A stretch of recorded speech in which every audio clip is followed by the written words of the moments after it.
بسم اللہ الرحمن الرحیم الحمد للہ رب العالمین نحمدہ ونصلی علی رسولہ الکریم اما بعد السلام علیکم ورحمۃ اللہ۔ محترم بزرگوں، دوستوں، عزیز ساتھیوں، آئیے صحابہ کرام رضی اللہ عنہم کے زہد و فقر سے متعلق واقعات میں سے نمبر 3 کا مطالعہ کرتے ہیں انشاءاللہ۔ درود شریف پڑھ لیں۔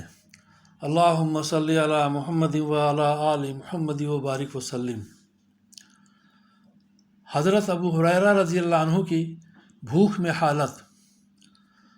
حضرت ابو ہریرہ رضی اللہ عنہ ایک مرتبہ کتان کے کپڑے میں ناک صاف کر کے فرمانے لگے، کیا کہنے ابو ہریرہ کے کہ آج کتان کے کپڑے میں ناک صاف کرتا ہے، حالانکہ مجھے وہ زمانہ بھی یاد ہے جب حضور اقدس صلی اللہ علیہ وسلم کے ممبر اور حجرہ کے درمیان بے ہوش پڑا ہوا ہوتا تھا اور لوگ مجنون سمجھ کر پاؤں سے گردن دباتے تھے، حالانکہ جنون نہیں تھا بلکہ بھوک تھی۔ فائدہ، یعنی بھوک کی وجہ سے کئی روز کا فاقہ ہو جاتا تھا، بے ہوشی ہو جاتی تھی اور لوگ سمجھتے تھے کہ جنون ہو گیا۔ کہتے ہیں کہ اس زمانے میں مجنون کا یعنی جنون کا علاج گردن کو پاؤں سے دبانے سے کیا جاتا تھا۔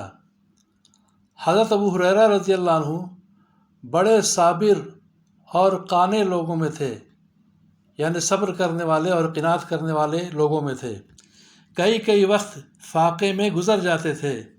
حضور صلی اللہ علیہ وسلم کے بعد اللہ تعالیٰ نے فتوحات فرمائیں تو ان پر تونگری آئی۔ اس کے ساتھ ہی بڑے عابد تھے۔ ان کے پاس ایک تھیلی تھی جس میں کھجور کی گٹھلیاں بھری رہتیں، اس پر تسبیح پڑھا کرتے۔ جب وہ ساری تھیلی خالی ہو جاتی تو باندی اس کو پھر بھر کر پاس رکھ دیتی۔ ان کا یہ بھی معمول تھا کہ خود اور بیوی اور خادم 3 آدمی رات کے 3 حصے کر لیتے اور نمبر وار ایک شخص تینوں میں سے عبادت میں مشغول رہتا۔ شیخ الحدیث رحمۃ اللہ علیہ فرما رہے اپنے گھر کا واقعہ، فرماتے ہیں کہ میں نے اپنے والد صاحب رحمۃ اللہ علیہ سے سنا کہ میرے دادا صاحب رحمۃ اللہ علیہ کا بھی تقریباً یہی معمول تھا کہ رات کو 1 بجے تک والد صاحب مطالعہ میں مشغول رہتے۔ 1 بجے دادا صاحب تہجد کے لیے اٹھتے تو تقاضا فرما کر والد صاحب کو سلا دیتے اور خود تہجد میں مشغول ہو جاتے، اور صبح صادق سے تقریباً پون گھنٹہ قبل میرے تائے صاحب رحمۃ اللہ علیہ کو تہجد کے لیے جگا دیتے اور خود اتباع سنت میں آرام فرماتے۔ اللہم ارزقنی اتباعہم۔ اللہ تعالی ہم سب کو بھی اللہ والوں کی یعنی سنت اور شریعت پر چلنے والوں کی اتباع کی توفیق عطا فرمائے۔